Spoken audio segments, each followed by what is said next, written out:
Hoje nós vamos falar sobre uma decisão do STF que analisou se uma mãe adotante deve ter o mesmo direito à licença maternidade com a mesma duração que uma mãe gestante. Além disso, o STF também analisou nesse caso se a idade da criança que está sendo adotada deve interferir nesse período de licença maternidade ou não. Essa decisão é muito interessante porque a gente vai ver que houve uma alteração no entendimento do STF e também ela traz um histórico muito aprofundado de como o direito evoluiu no Brasil, principalmente o direito da criança e do adolescente. Ele traz um histórico desde antes da Constituição de 88 até os dias atuais. Então vamos para essa análise. Para quem não me conhece, meu nome é Michelle, eu sou advogada e mestre em Direito pela PUC-SP e professora universitária. Aqui no canal a gente analisa os precedentes judiciais, porque não basta a gente saber o que diz a lei escrita, a gente precisa saber como ela está sendo interpretada pelos nossos tribunais para garantir segurança jurídica, igualdade e legalidade.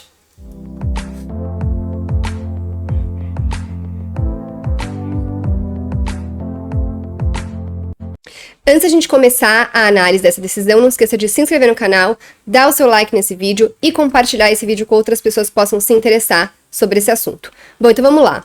Esse caso, ele tem origem em uma ação que foi ajuizada por uma servidora pública da Justiça Federal que adotou um menor impúbere que contava com 1 ano, 1 mês e alguns dias de vida. E que por isso ela pediu a licença à maternidade e teve esse benefício concedido pelo prazo de 30 dias, que depois foi prorrogado por mais 15 dias, de acordo com a legislação vigente acerca do tema, tá?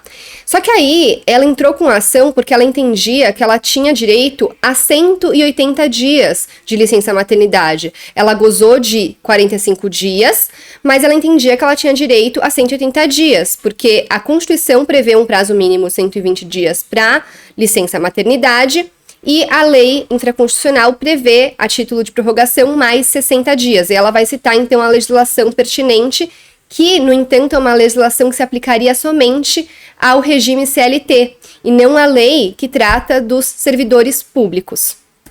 Então, para tentar conseguir os 180 dias que ela entendia que ela tinha direito, ela impetrou um mandado de segurança que, em primeira e em segunda instância, foi julgado improcedente, não teve a segurança concedida, sob o argumento de que a licença gestante prevista na Constituição Federal e a licença maternidade prevista nessa lei dos servidores públicos são institutos diversos.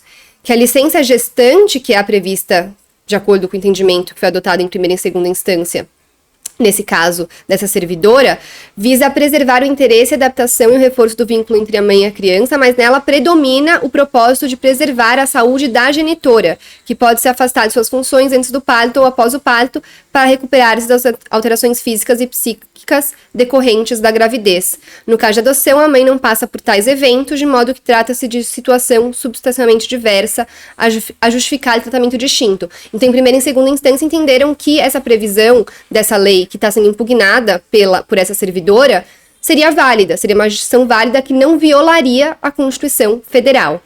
E aí, por não concordar com isso, ela entrou com o recurso extraordinário que chegou no STF e deu origem a essa decisão que a gente está analisando, alegando que houve violação ao artigo 7º, inciso 18 da Constituição Federal e também violação ao artigo 227, parágrafo 6º da Constituição Federal, que veda o tratamento discriminatório entre filhos naturais e filhos adotivos.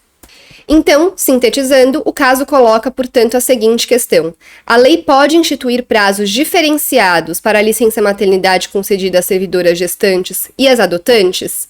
E, entre filhos adotados, é legítima a diferenciação do prazo da licença em função da idade da criança adotada? É isso, então, que essa decisão do STF, são essas questões que essa decisão do STF vai responder e a gente vai começar a analisar a decisão propriamente dita agora. E vocês vão ver que a decisão, ela se dividiu em basicamente 2 partes. Primeiro trouxe o histórico da evolução do direito e as alterações que vão acontecendo na sociedade, para depois, diante desse histórico, falar como o caso concreto tem que ser resolvido, tá?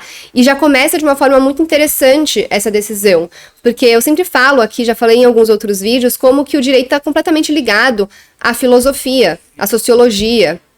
Por isso que é muito interessante ler livros que não fiquem, para os operadores do direito, é muito interessante ler livros que não são só livros técnicos de direito, mas livros que façam a gente conseguir abrir a nossa mente, né? Livros de filosofia, enfim. Então eu sempre recomendo livros, não só da área do direito, como também livros de ficção e etc, porque também os livros de ficção trazem pra gente essa empatia, a gente consegue olhar para cenários diferentes, de questões diferentes que a gente não vive na nossa própria vida. Mas, fechando esse parênteses, vamos lá pro começo dessa decisão. Então, como eu falei, vai começar a trazer essa questão interessante, porque vai falar: há uma tradição filosófica a qual me filio de que o mundo se encontra em mudança permanente, em eterno fluxo. Ela vem desde Heráclito e tem um dos seus pontos altos em Hegel. A ideia básica nessa concepção filosófica é de que a história é um processo lento, mas constante, de aperfeiçoamento moral e espiritual da humanidade. Ele dá a introdução já para falar, olha, as coisas mudam, a gente não pode ficar preso no passado, a gente precisa entender as mudanças. Então, o ministro Barroso, que é o relator desse caso, vai começar falando que a história da proteção da infância no Brasil inicia-se na década de 1920 e, curiosamente, não tinha por objetivo o desenvolvimento saudável do menor. Ao contrário, voltava-se para a tutela da ordem urbana e da segurança pública, perturbadas pela presença de menores desvalidos e pedintes perambulando pelas ruas.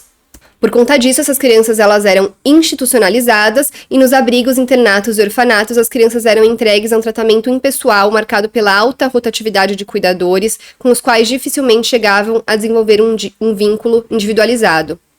Assim, a política pública de institucionalização em massa gerou um enorme contingente de crianças abandonadas, emocionalmente comprometidas e marginalizadas, para as quais a adoção era basicamente a única, remota esperança de afeto, de retorno à sociedade e de conquistar um lugar no mundo. Antes da Constituição de 1988, os filhos foram classificados em legítimos, havidos na constância do casamento, legitimados, porque eles eram tidos e depois havia o casamento dos genitores, ilegítimos, passíveis de reconhecimento, incestuosos ou adulterinos, não passíveis de reconhecimento, e, por fim, previram-se os filhos adotivos. Mas os filhos adotivos eles tinham um tratamento muito diferencial dos filhos biológicos, que eram tidos como os filhos legítimos. Eles tinham direito, por exemplo, a só metade da herança devido aos filhos legítimos pervenientes. O filho adotivo era encarado, então, como uma ameaça para os filhos biológicos.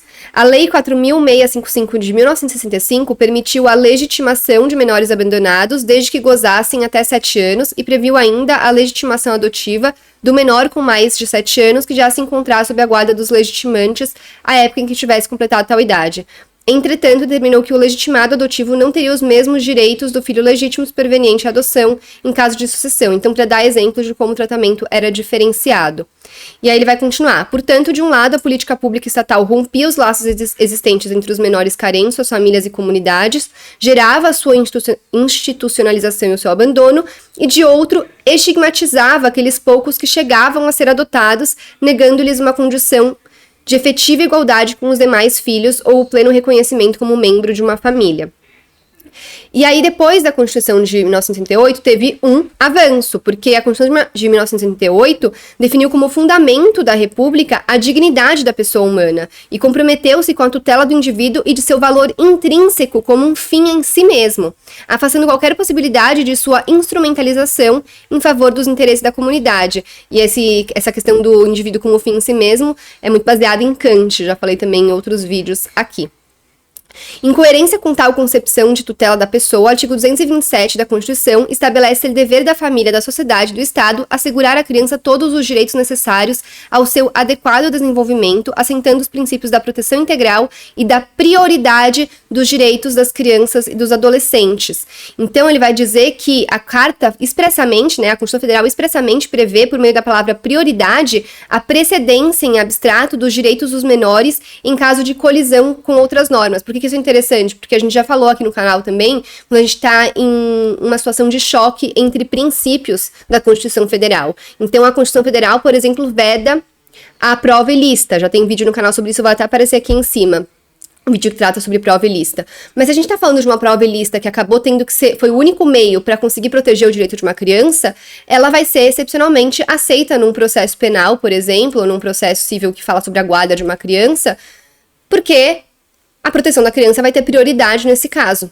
do que a proteção, por exemplo, da intimidade de alguém que foi violada para conseguir essa prova para mostrar que essa pessoa estava, por exemplo, abusando de uma criança, tá? Então é muito interessante, eu gosto de fazer esses paralelos com outros vídeos que a gente já teve aqui no canal.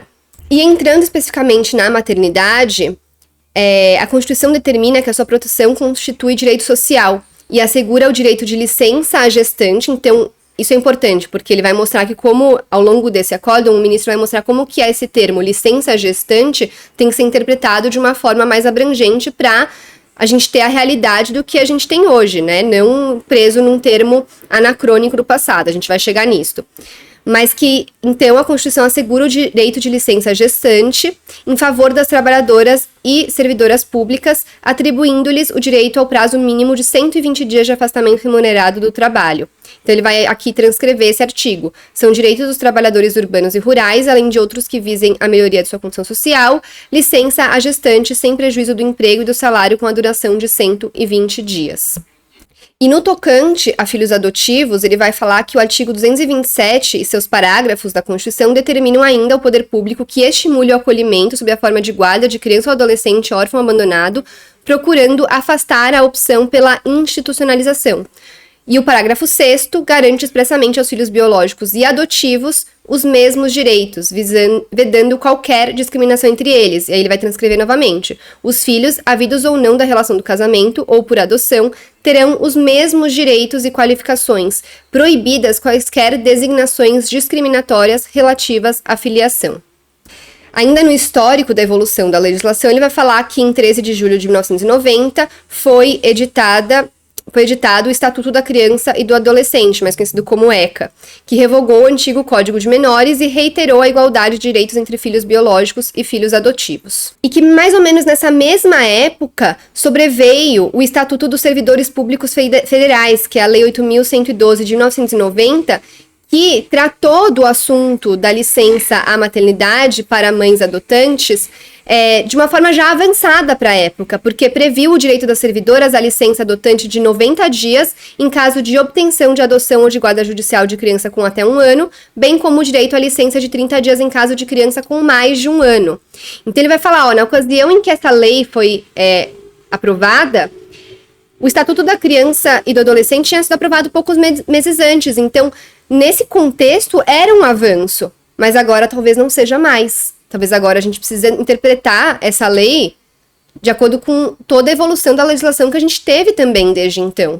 Tanto da legislação como da sociedade no geral, né?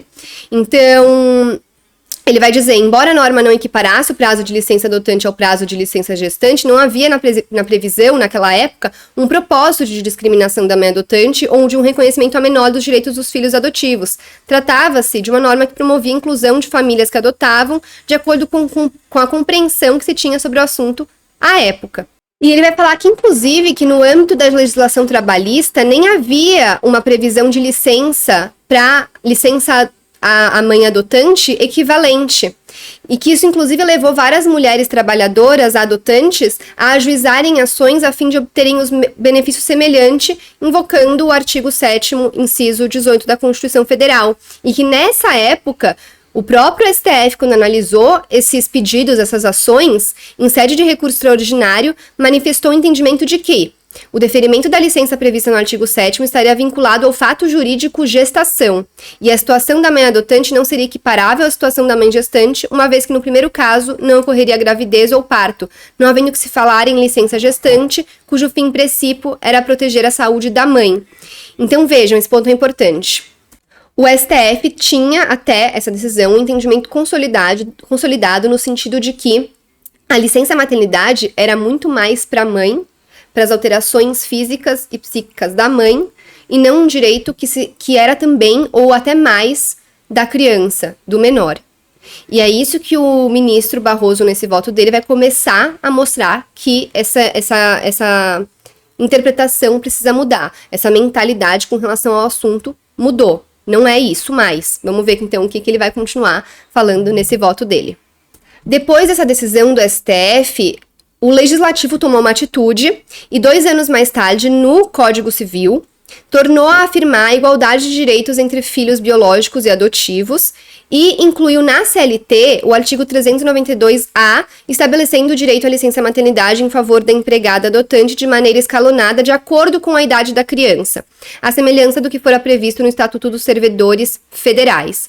Mas na CLT passou a existir um avanço, comparado com essa lei do Estatuto dos Servidores. A norma seletista fixou prazos maiores para a licença adotante, sendo que o mais elevado deles, aplicável em caso de adoção de criança de até 1 ano de idade, possuía a mesma extensão da licença gestante de 120 dias.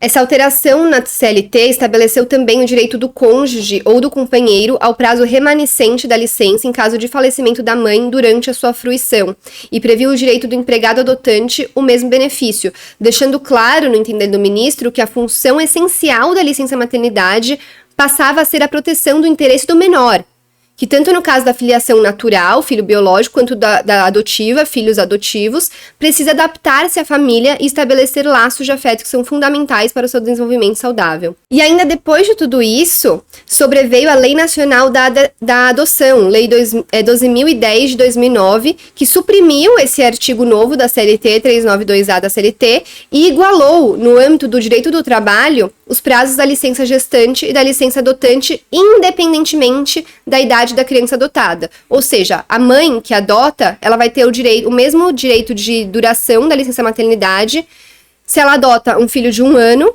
ou um filho de 10 anos. Não importa a idade do filho adotivo.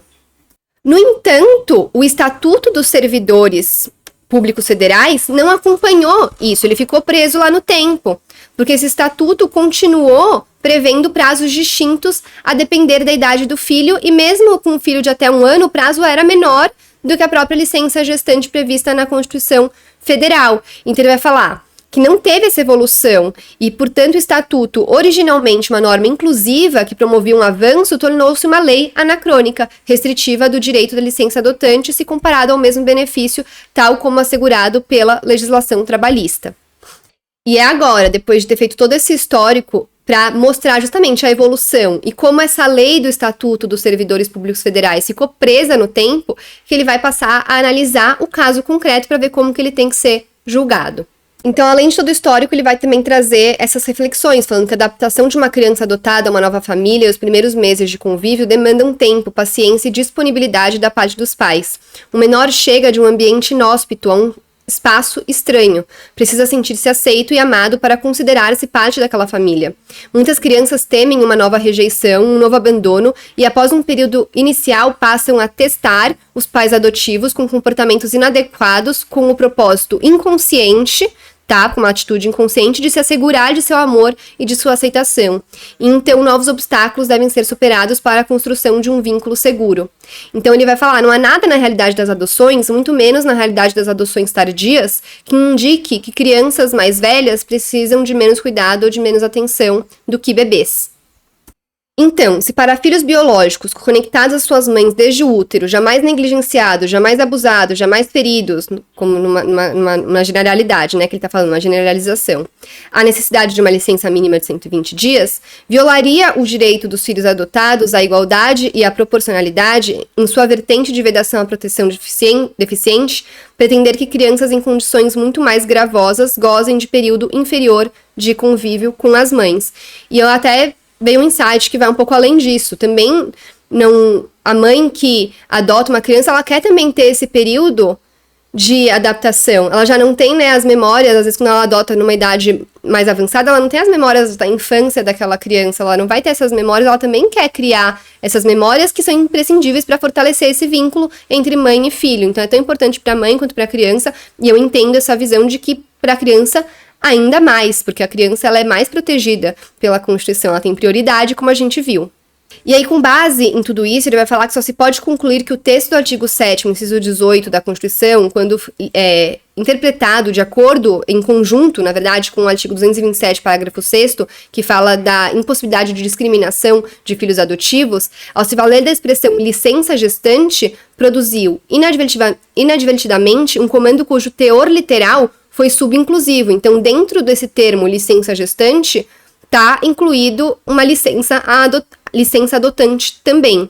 O exame dos demais dispositivos constitucionais já invocados confirma um entendimento sistemático, então percebam, ele está fazendo uma interpretação sistemática e não da literalidade da lei, de que referido dispositivo em verdade assegurou a licença maternidade 120 dias, tanto em caso de mãe gestante quanto em caso de mãe adotante, sem diferenciar entre filhos biológicos e filhos adotivos, quaisquer que sejam as idades destes últimos. Por essa razão, são inválidas as normas infraconstitucionais que disponham em sentido contrário. São normas inconstitucionais. Com base nisso, ele superou o entendimento afirmado no recurso extraordinário anterior, que falava que eram institutos distintos a licença gestante e a licença adotante, reconhecendo a ocorrência de mutação constitucional. E que vai falar que a despeito de ser, e aqui é muito interessante, porque fala muito sobre o que eu escrevo na minha dissertação de mestrado, que a despeito da alteração de interpretação que essa decisão representa, não há indício de que a atribuição de efeitos retroativos gerará grave insegurança jurídica ou ônus desproporcional ao poder público. Por outro lado, a fruição da licença adotante, mesmo que tardia, atende os princípios que regem a tutela do menor. Por essa razão, entendo que o prazo remanescente de licença das mães que adotaram em data anterior à presente decisão poderá ser gozado a qualquer tempo, extinguindo-se tal direito apenas com a maioridade da criança. O que isso significa? Eu já falei aqui algumas vezes sobre como quando o poder judiciário, ele altera o entendimento dele, que ele tinha adotado anteriormente, isso é basicamente como se estivesse mudando a lei para o jurisdicionado, para a população, para a sociedade no geral. Porque, como a gente fala no começo dos vídeos, não basta a gente saber o que diz a lei escrita, a gente precisa saber como ela está sendo interpretada pelos nossos tribunais. Então, no vídeo inicial desse canal aqui do YouTube, eu expliquei o que são os precedentes, e os precedentes judiciais, que é o que a gente analisa semanalmente aqui. E eu falei, quando a gente está diante de um precedente, aquilo é muito mais importante até do que a própria lei escrita geral e abstrata para as pessoas, do que diz a lei escrita geral e abstrata. Porque para mim é muito mais, eu preciso muito mais saber quando um cliente me liga, como que aquele caso está sendo interpretado pelo tribunal, como que a jurisprudência está analisando esses casos, do que o que diz a lei, porque eu posso ter uma interpretação da lei que não é a mesma que o STJ, o STF ou os tribunais locais estão tendo. Então, a partir do momento que o STF, nesse caso, muda um entendimento dele anterior, ele está basicamente mudando a lei, mudando a interpretação da lei e a pauta de conduta das pessoas diante disso. E quando a gente tem essa alteração de entendimento, a regra, no meu entendimento, deveria ser que fosse aplicada a modulação, para que o entendimento novo não retroagisse no tempo e só valesse daqui para frente, da mesma forma que, em regra, acontece com a lei feita pelo Poder Legislativo. Nesse julgado, o que o STF falou apesar de a gente estar mudando o entendimento, eu entendo que não é o caso da gente aplicar a modulação, porque os efeitos dessa decisão podem sim retroagir, porque nesse caso específico, retroagir os efeitos dessa decisão não vai prejudicar a sociedade como um todo, trazer consequências graves, como até tornar impossível o pagamento de valores, etc., por parte do Estado, sei lá, falir o Estado, não tem essa consequência. E pelo contrário, vai ser muito benéfica para crianças que foram adotadas. Porque, e aí o que ele fala se você é uma mãe adotante e quando você adotou, você pediu a licença, nesse caso da servidora pública, você pediu a licença e na época só te concederam 45 dias, porque pro CLT já é 120 dias, podendo prorrogar 60 dias como tá na Constituição. Então, quem estava ainda sendo prejudicado eram as servidoras públicas. Então, se você é uma servidora pública que teve só 45 dias de licença maternidade, ou, no caso de uma criança que na época que foi adotada, podia ter até 90 dias, e você teve só esses 90 dias, não teve a possibilidade dos 180, mesmo que essa criança que você adotou com 1 ano, ou com menos de 1 ano agora já esteja com 8 anos, você pode pedir para você ter o prazo complementar, para o prazo que você não pôde utilizar naquela época, você utilizar agora e aproveitar esse tempo para criar esse vínculo ainda maior com o seu filho, que você já deve ter criado. Então, saiba isso, se você é uma mulher, uma mãe adotante, que é servidora pública e que por conta desse Estatuto dos Servidores Públicos Federais só teve direito a um prazo menor que 180 dias de licença à maternidade, quando você fez a adoção, você pode pegar e pedir agora esse prazo complementar de acordo com essa decisão do STF, que não aplicou a modulação de forma justificada. Por isso que eu falei, como regra, quando a gente tem alteração no entendimento, a gente aplica a modulação. Mas a gente tem sim as suas exceções, quando é justificado a necessidade de não aplicar para que a gente não cometa mais uma injustiça, por exemplo, como foi cometida no entendimento desse julgamento com mães adotantes servidoras públicas. E como a mãe servidora pública que deu origem, que entrou com a ação que deu origem a essa decisão que a gente está analisando, tá? Então, basicamente foi isso que decidiu. Antes da gente finalizar o vídeo, eu quero só falar que teve um voto divergente, tá? Pra gente analisar e pensar também junto sobre isso aqui.